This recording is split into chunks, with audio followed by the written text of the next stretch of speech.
Good morning, students. I'm S.K. Sharma, your associate teacher. Today we have to start with the revision portion of chapter 3rd, Political Parties. And this is the third question for the same chapter. Question is, explain the reform to strengthen the working of political parties. Means हमने discuss किया था political parties क्या होती हैं, उनकी working क्या होती है और कैसे चैलेंजेस होते हैं. Means what kind of problems we have in the political parties. तो उनको ठीक भी करना होगा.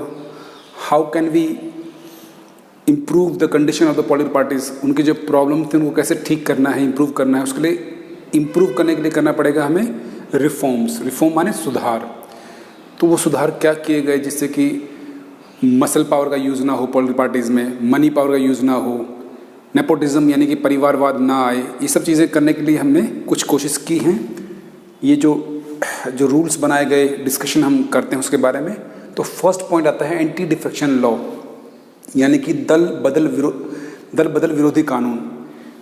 दल बदल विरोधी कानून क्या होता है कि बच्चों ध्यान से सुनो.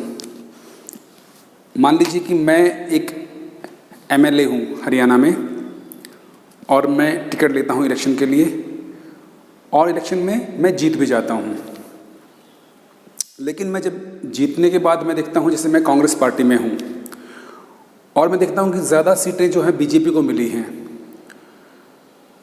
तो अब मुझे पता है कि कांग्रेस जो है वो हार चुकी है और अगर मैं जीत भी गया हूँ तो फ़ायदा नहीं है, मुझे कोई पावर्स नहीं मिलने वाली हैं.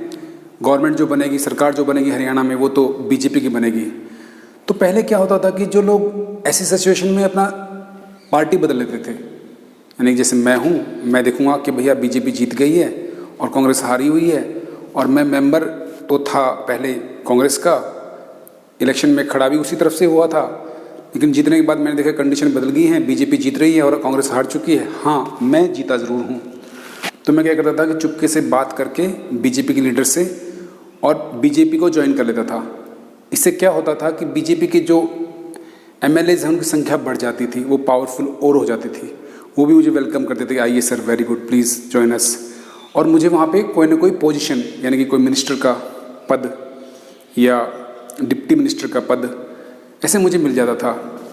हम कह सकते हैं डिप्टी CM का पद कह सकते हैं, आप समझ रहे होंगे. सो इस तरह की जो चीज़ें होती हैं ये कई बार सिस्टम को ख़राब करती हैं. कि जैसे मान लें जब मैंने इलेक्शन लड़ा था तो आपने मुझे वोट दिया था ये सोच के कि मैं कांग्रेस का हूँ, और वो लोगों ने मुझे वोट दिया जो कांग्रेसी थे, पक्के समर्थक थे कांग्रेस पार्टी के. और मैंने जब ज्वाइन की बीजेपी तो एक तरह से मैंने उनके साथ क्या किया, विश्वासघात किया, गलत किया. तो ऐसा कई बार होता था पहले. इस चीज़ को रोकने के लिए किया गया, दल बदल विरोधी कानून बनाया गया, एंटी डिफेक्शन लॉ बनाया गया. इसमें क्या कहा गया कि MLA MP can not change party after election. Election होने के बाद कोई पार्टी चेंज नहीं कर सकता है. If the MLA MP changes parties he और she will lost the seat in the legislative. कि अब कानून बन चुका है कि अगर मैं ऐसा करता हूँ तो मेरी जो सीट है, यानी कि जो मैंने इलेक्शन लड़के जीता है, मैंने वो जो सीट, मैंने MLA की सीट जो जीती है वो मुझसे छीन ली जाएगी. वहाँ दोबारा से इलेक्शन होंगे. तो अब कोई इलेक्शन के बाद अपना पार्टी बदल नहीं सकता. हाँ, उससे पहले चाहे तो बदल सकते हैं, इलेक्शन से पहले. तो पहला पॉइंट ये हुआ. दूसरा पॉइंट है एफिडेविट. एफिडेविट माने क्या है, the Supreme Court passed an order to reduce the influence of money and criminals और मसल पावर मेकैन से. क्या किया सुप्रीम कोर्ट ने कि भैया कम करना है प्रभाव पैसे का और क्रिमिनल्स का, किसमें, पॉलिटिक्स में या इलेक्शंस में. उसके लिए क्या कहा सुप्रीम कोर्ट ने, candidate who contest election to file an affidavit giving details of his property and criminal cases pending against him. कि भैया अब जो भी इलेक्शन लड़ने जाएगा उसको एक एफिडेविट यानी कि एक इन्फॉर्मेशन कंप्लीटली देनी पड़ेगी जो कि सत्य होगी.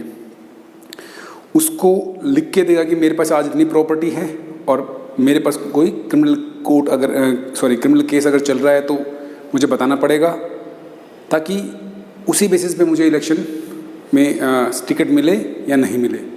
तो अब क्रिमिनल्स को रोका जा रहा है. मान लो अगर मैंने कोई क्राइम किया हुआ है, मेरे पर कोई केस चल रहा है, तो मैं लिखूंगा कि मेरे पर ये केस चल रहा है, मैंने ये क्राइम किया हुआ है. तो मुझे इलेक्शन कमीशन टिकट ही नहीं देगा, या सॉरी मतलब मुझे मेरी पार्टी इलेक्शन में जो है टिकट नहीं देगी, या अगर पार्टी देती है तो इलेक्शन कमीशन मुझ पर क्वेश्चन मार्क लगा सकता है और मैसेज जाएगा पूरे लोगों के पास कि देखिए पार्टी में इतने क्रिमिनल्स हैं। तो एक तरह से क्रिमिनल्स को रोका जा रहा है इलेक्शन लड़ने से। दूसरी बात, प्रॉपर्टी के बारे में इन्फॉर्मेशन जब देता हूँ तो ये भी चेक हो जाएगा। जैसे मान लीजिए मैं इलेक्शन से पहले एक इन्फॉर्मेशन दी कि मेरे पास 10 लाख रुपए हैं, मेरी प्रॉपर्टी जो है 10 लाख की है या 50 लाख की है, और इलेक्शन में जीतने के बाद मान लो कि 5 साल में इलेक्शन में रहता हूँ, फिर दोबारा से चेक होता है कि जब मैंने लिखा था 50 लाख रुपए, तो आज 5 साल बाद मेरे कितने हुए हैं। अगर मैं लिख दूँ कि 500 करोड़ रुपए, तो इसका मतलब मैंने कहीं ना कहीं गलत चीज़ें की हैं, तो ये भी क्राइम मेरे पर आ जाएगा। तो ये इसका फ़ायदा होता है, इस चीज़ का बहुत इंपॉर्टेंट है ये चीज़, एफिडेविट। देन थर्ड है steps taken by the election commission. Election commission ने भी कुछ कदम उठाए हैं। पहला कदम उसका ये है कि election commission order to the political parties to have contest organisational elections. Election commission ने कहा है कि अभी हर पार्टी में इलेक्शन होंगे, अंदरूनी इलेक्शन होंगे। किसके लिए? प्रेसिडेंट के लिए। जैसे राहुल गांधी के बारे में आपने सुना होगा कि राहुल गांधी जी प्रेसिडेंट थे कांग्रेस पार्टी के, फिर उन्होंने कहा कि मैं नहीं रहना चाहता, तो इलेक्शन होंगे तब कोई नया प्रेसिडेंट बनेगा। तो नॉर्मली वहाँ तो क्या हो रहा है कि सोनिया गांधी बन गई, लेकिन नॉर्मली इलेक्शन कमीशन चाहता है कि जो भी प्रेसिडेंट बने पार्टी का या कोई भी पद ग्रहण करे किसी पॉलिटिकल पार्टी में, उसके अंदर एक इलेक्शन प्रक्रिया होनी चाहिए, उसमें जो सही व्यक्ति है उसको वोट मिलते हैं, उसी को वो पोजीशन देनी चाहिए। तो ये चीज़ें होती हैं। तो आप 3 पॉइंट्स याद कर लें, anti defection law, affidavit, and third है steps taken by the election commission. उसको हम कह सकते हैं internal elections in the political party. तो ये चीज़ें इसमें आती हैं। Read out it properly. Main question फिर से ध्यान कर लें। क्वेश्चन क्या है? Explain the reforms in the political parties. कौन से रिफॉर्म्स किए गए पॉलिटिकल पार्टी में to improve the condition of the political parties. Thank you, God bless you, have a nice day, thanks a lot.